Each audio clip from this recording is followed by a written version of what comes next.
Good morning बच्चों। आज हम लोग अपने परिसर अध्ययन भाग 1 के पाठ हमारे व्यक्तित्व का विकास का जो बाकी अंश है उसे आज हम लोग पढ़ेंगे। तो बच्चों, हमारे जो व्यक्तित्व में जो उत्तरोत्तर विकास होता रहता है उसका कोई निश्चित कारण नहीं होता है। ऐसा मानना ठीक नहीं है कि हम प्रत्येक बात प्रशिक्षण द्वारा ही सीख सकते हैं। हमारे आसपास के लोगों को देखकर भी हम बहुत सी बातें अपने आप सीखते रहते हैं। हमारे साथी सहेली कैसे बोलते हैं, कौन से खेल खेलते हैं, अध्ययन कैसे करते हैं, ऐसी बहुत सी बातें हम अनजाने में ही सीख लेते हैं। बहुत बार तो हम उनके जैसा व्यवहार भी करने लगते हैं। तो नीचे अपनी पाठ्य पुस्तक में देखो, ये रेणुका की माँ और जोया की माँ और प्रथमेश के पिताजी पाठशाला में पालक शिक्षक सभा में पालक बनकर आए हैं। वे आपस में क्या बातचीत कर रहे हैं उसे जो है तुम्हारी पुस्तक में दिया गया है। जैसे ये प्रथम जो है रेणुका की माँ, वह रेणुका के बारे में बता रही है कि खाते समय रेणुका पहले घुघरी नहीं खाती थी। घुघरी जानते हो ना तुम लोग? घुघरी जो है कुछ अनाज होते हैं जिन्हें हम उबाल देते हैं। उबालने के बाद उसे सीधे हम लोग भोजन के रूप में इस्तेमाल करते हैं, जिसे घुघरी कहते हैं।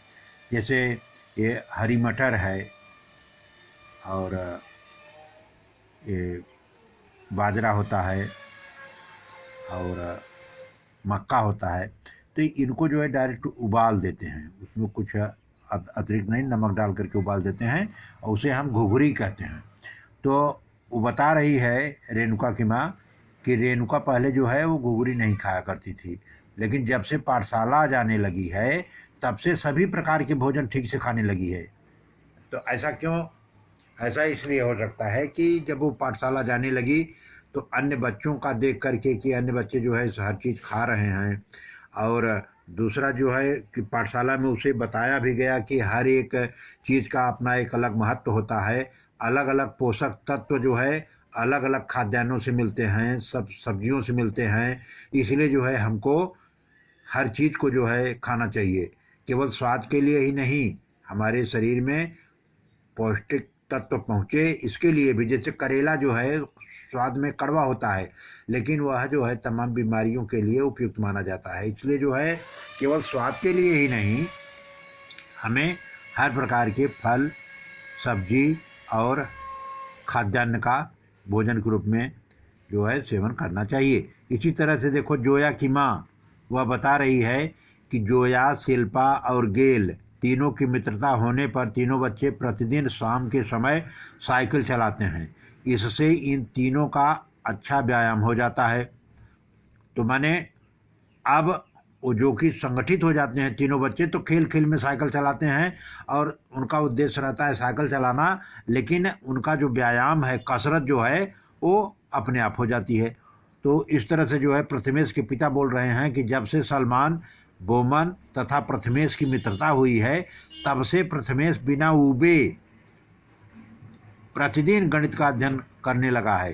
तो बच्चों, इस तरह से जो है हम देखते हैं कि पालक भी अपना जो है वार्तालाप आपस में करके और अपने बच्चे में किस तरह के जो है उसमें डेवलप हुए हैं, किस तरह से उनमें विकास हुआ है, उसके बारे में वो लोग जो है चर्चा कर रहे हैं। इसी तरह से बच्चों कुछ इससे आधारित कुछ प्रश्न भी दिया गया है जिसे हमको जो है वो लिखना होगा। तो रेणुका की माँ, रेणुका के बारे में क्या बताया?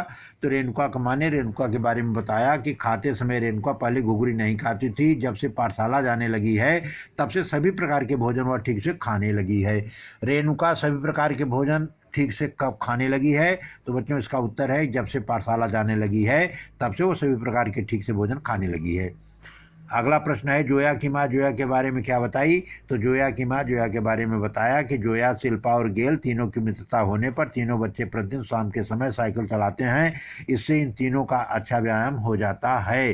शाम के समय कौन कौन कब से साइकिल चलाना शुरू किया है? तो जोया, शिल्पा और गेल ये तीनों मित्रता होने पर तीनों बच्चे प्रतिदिन शाम के समय साइकिल चलाना शुरू किया है। प्रथमेश के पिता प्रथमेश के बारे में क्या जानकारी दिया? तो प्रथमेश के पिता ने प्रथमेश के बारे में बताया कि जब से सलमान बोमन तथा प्रथमेश की मित्रता हुई है तब से प्रथमेश बिना उबे प्रतिदिन गणित का अध्ययन करने लगा है। तो बच्चों इस तरह से ये पाठ यहीं पर अब हम समाप्त करते हैं। प्रश्नों का उत्तर बढ़िया से लिख करके हमारे नंबर पर व्हाट्सएप करना। धन्यवाद।